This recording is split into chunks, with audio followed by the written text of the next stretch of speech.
Hello and welcome to Conscious TV. My name is Iain McNay, and our guest today is Genpo Roshi, who is the originator of Big Mind. And we're going to talk obviously about Big Mind, but also about Genpo's life, maybe also his early life. And we're going to have a real look at what realization is, what non-duality is, what maybe enlightenment is, and try and get ourselves clearer on that big subject. So first of all, welcome, Genpo. Thank you. Thanks for coming along. That is a big subject. It's a very big subject, but it's probably, for most of us that are in our own way searching, the most important subject there is. Absolutely. Because without that as some kind of base of our life, we're lost. That's right. That's right. It gives us direction, gives us meaning and purpose. I know for myself, if I've had quite a difficult few days, and it was interesting because I was in hospital in France for 3 days, and there was a big language barrier, and it was quite challenging at times. And then I got out yesterday morning, got a flight last night, and then we got back to our apartment in London, and the first telephone message was to tell me my car had been towed away, and I had to pay £500 to get it out of the car pound. And I must admit, that was very challenging, and I reacted, and it's something to do with I'd kept the big picture or a connection quite well the previous 3 days, and then I was tired and it snapped and it went. And I know you had not a similar, but you had a test as well, because you fell over in Amsterdam.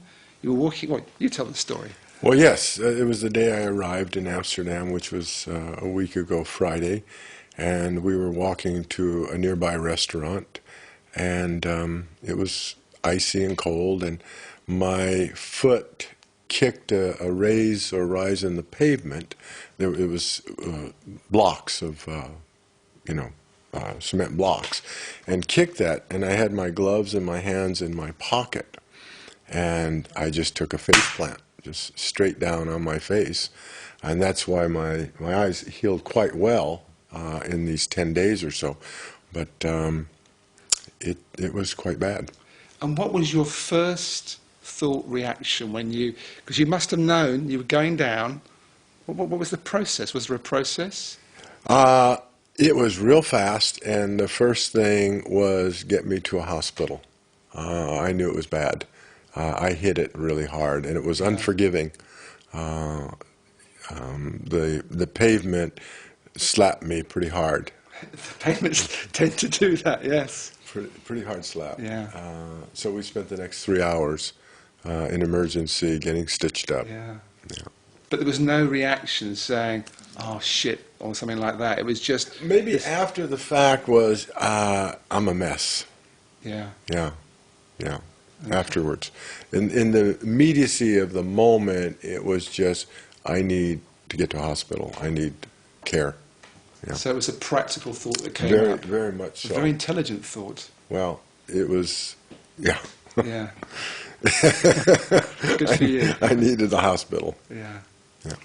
So, I don't know very much about you, but we chatted a little bit before we started recording here, and I know that you were a very successful swimmer when you were younger, and you were very driven as a person, and you were wanting to be successful in the world like most of us. Yes, I mean, definitely. I'm very competitive, very driven, very disciplined.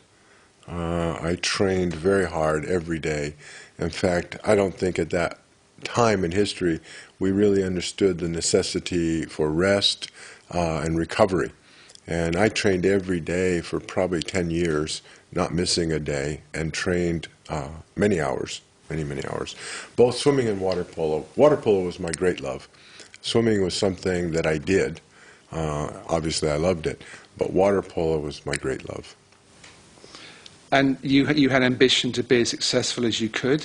Absolutely. I was working towards the Olympics, but, at that point for the 1968 Olympics, in 1966 I got married, and I went to graduate school at USC, working on my master's degree, and I also was working 2 jobs. I was teaching full-time, and I was a lifeguard. And I was doing it all. And so I had to give something up, and it was my pursuit of the Olympic experience. But I went to the Maccabean Games in 1965. We won a gold there.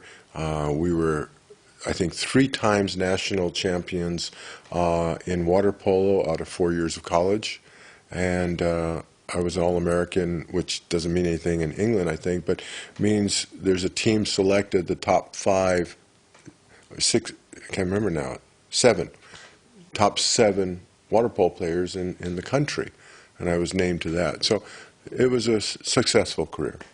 And was there any interest in spiritual matters or finding out more what motivated you and made you work at that Zero stage? at the time. Yeah. Zero. In fact, I went to my 25th, I think it was, high school reunion, and when people found out what I was doing, because I've been now a Zen priest, ordained since 1973, which is now 36 years, I guess.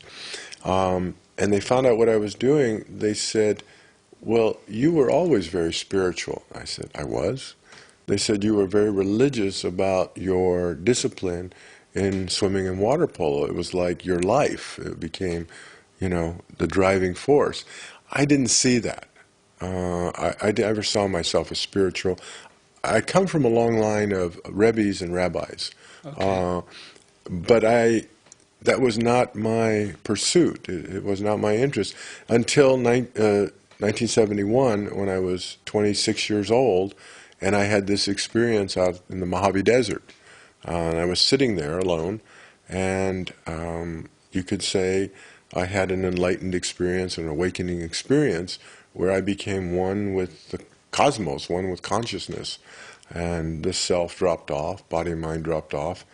And there was no Dennis Merzel in that moment. And my whole life changed. It was like I was going 140 miles an hour in I was a locomotive. And all of a sudden I found myself going the opposite direction. Because everything up to that moment was a pursuit of what we normally pursue. Success, whether it be financial or, fame or name, reputation. Also, I think there was a lot for stability and that kind of success too. And all of a sudden, that became less important to me. And what became really important to me was clarity, wisdom, love, compassion, and to share the awakened experience with others.